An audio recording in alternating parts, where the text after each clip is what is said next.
कांग्रेस के 19% वोट दरअसल जम्मू रीजन के। अगर आप ऐसे सोचें कि कंपेयर करने के लिए, तो बीजेपी और कांग्रेस के वोट 24 और 19 एक जम्मू की 2 सीटों पे हैं। इसका अर्थ सिंपल ये है कि अगर आप ये 20 और 22 मिलाकर सोचते हैं कि 44-42% वोट जेके नेशनल कॉन्फ्रेंस को और कांग्रेस के गठबंधन के, तो निश्चित तौर पर 40% से ज्यादा वोट हैं। लेकिन वो 40% से ज्यादा वोट सारी सीटों पे across all state, across all district ऐसा नहीं है।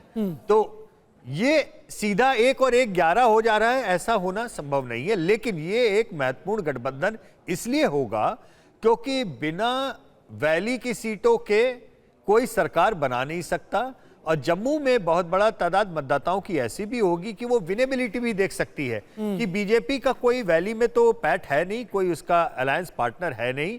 तो ऐसे में जो जम्मू की केवल सीटें हैं उनमें 10-15 सीट भी अगर कांग्रेस ज्यादा भी जीत सकती है, मैं इनसे इनकार नहीं कर रहा हूं, लेकिन मैं केवल आपको यह कह रहा हूं कि 10-15-20 सीट भी कांग्रेस अगर निकाल लेती है तो एक अलायंस के लिए सिंपल मेजॉरिटी लाना नेशनल कॉन्फ्रेंस की सीटों के साथ में उनके लिए ज्यादा आसान है बनिस्बत बीजेपी के लिए यह सोचना कि हम जम्मू की सारी सीटें जीतेंगे और साथ में कुछ छोटे मोटे फैक्शंस, छोटी पार्टियां जो कश्मीर वैली में जीतेंगी तो हम मिलकर बनाएंगे। पीडीपी का प्रदर्शन और अन्य मतदाताओं का प्रदर्शन, यहां पे 2 ही चीजें महत्वपूर्ण है। नंबर 1, जम्मू में कांग्रेस कितनी सीटें जीत पाती है। नंबर 2, वैली में पीडीपी और अन्य छोटी पार्टियां या अदर्स, जैसे इंजीनियर राशिद जीते एज ए इंडिपेंडेंट जीते, वहां पे वो लोग कितनी सीटें जीतते हैं। क्या वैली पूरी तरह से नेशनल कॉन्फ्रेंस के साथ में जाती है या वैली में सीटों का बंटवारा होता है। जम्मू पूरी तरह भाजपा के साथ में जाता है या जम्मू में भी सीटों का बंटवारा होता है। तो ये सरकार आपको बनाने मूड का क्या लग रहा है अभी यशवंत जी, आपको मूड क्या लग रहा है कि अगर कांग्रेस और एनसी अब जब साथ आ गए हैं तो क्या वो स्वीप करेंगे कश्मीर रीजन को? देखिए, वैली में definitely upper hand national conference का है और जम्मू में डेफिनेटली अपर हैंड ये बीजेपी का है। लेकिन अपर हैंड होने का मतलब कंप्लीट स्वीप नहीं होता। और जिस तरीके का पोलराइजेशन करने की कोशिश की जा रही है, जो आपस में बयानबाजी हो रही है, ये दोनों नेशनल कॉन्फ्रेंस और बीजेपी के बीच में ये एम होगा एक दूसरे को मैक्सिमम टारगेट करने का, ताकि रेस्पेक्टिव रीजन में पोलराइज होकर के उनको ज्यादा सीटें मिले।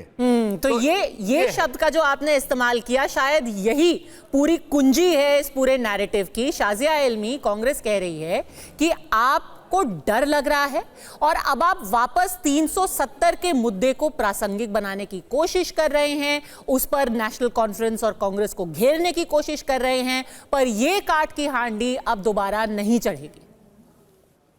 पद्मजा जी, 370 का जो पूरा मुद्दा है वो हमेशा प्रासंगिक रहेगा और हमेशा उसकी रेलेवेंस बनी रहेगी। जब भी हम कश्मीर की बात करेंगे, चाहे वो चुनाव के संदर्भ में हो या किसी भी संदर्भ में हो, वो एक ऐसी चीज है जो उसको आप लुक अवे नहीं कर सकते, आप मुंह मोड़ नहीं सकते। वो हमेशा रहेगा और वो एक बहुत बड़ा मुद्दा हमेशा रहेगा। अच्छा, दूसरी बात, मैंने बहुत ध्यान से सुना जसवंत जी क्या कह रहे थे। मुझे लगता है ये जो गठबंधन है नेशनल कॉन्फ्रेंस का और कांग्रेस ने जो आयोजन किया है, उसका बहुत गहरा असर जम्मू पे पड़ेगा। और मुझे लगता है जो कई सीटों पे जहाँ पे कुछ अच्छे कैंडिडेट जो कांग्रेस की तरफ से भी हो सकते थे, उन्हें बहुत जबरदस्त खामियाजा भुगतना पड़ेगा। और मुझे लगता है जम्मू में बहुत ही खराब स्थिति इस गठबंधन की वजह से होने वाली है।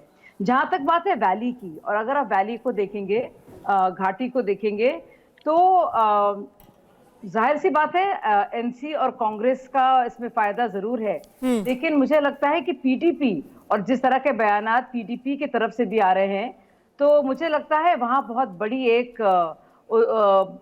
उसको उस वोट बैंक को तराशने की, काटने की, और उसमें एक तरह से घुसपैठ बिल्कुल संभव है और होगी। शाजिया, मैं आपसे एक सीधे सीधे सवाल पूछती हूँ। आज जो लाजली मुद्दा क्या है, वो ये कह रहे हैं कि भाई देखिए कांग्रेस एंटी नेशनल है, वो नेशनल कॉन्फ्रेंस जैसी पार्टी के साथ हाथ मिलाकर बैठ गई है, 370 वापस ले आएगी। क्या आप पाकिस्तान से बात करना चाहते हैं? क्या आप आतंकवाद को बढ़ावा देना चाहते हैं? क्या आप 370 वापस लाना चाहते हैं?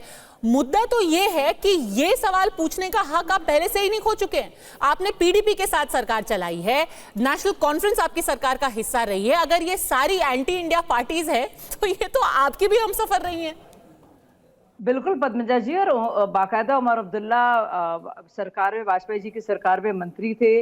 पीडीपी के साथ हमने देखा था कि जब कोई भी जिस तरह की सीट्स आई थी और किसी के पास स्पष्ट मेजोरिटी नहीं थी, तो एक कॉमन मिनिमम प्रोग्राम के लिए वहां पे एक गवर्नमेंट बनाने के लिए ये दो पार्टियां मिलकर उन्होंने सरकार दी थी और दिशा दी थी उस वक्त जम्मू एंड कश्मीर में जो तब था। लेकिन ये पहली बार ऐसा हो रहा है कि आर्टिकल 370 के बाद और एब्रोगेशन के बाद इस तरह के चुनाव हो रहे हैं। और ना सिर्फ ये, सबका स्टैंड क्या रहा है 370 लगने पर, ये सब जानते हैं।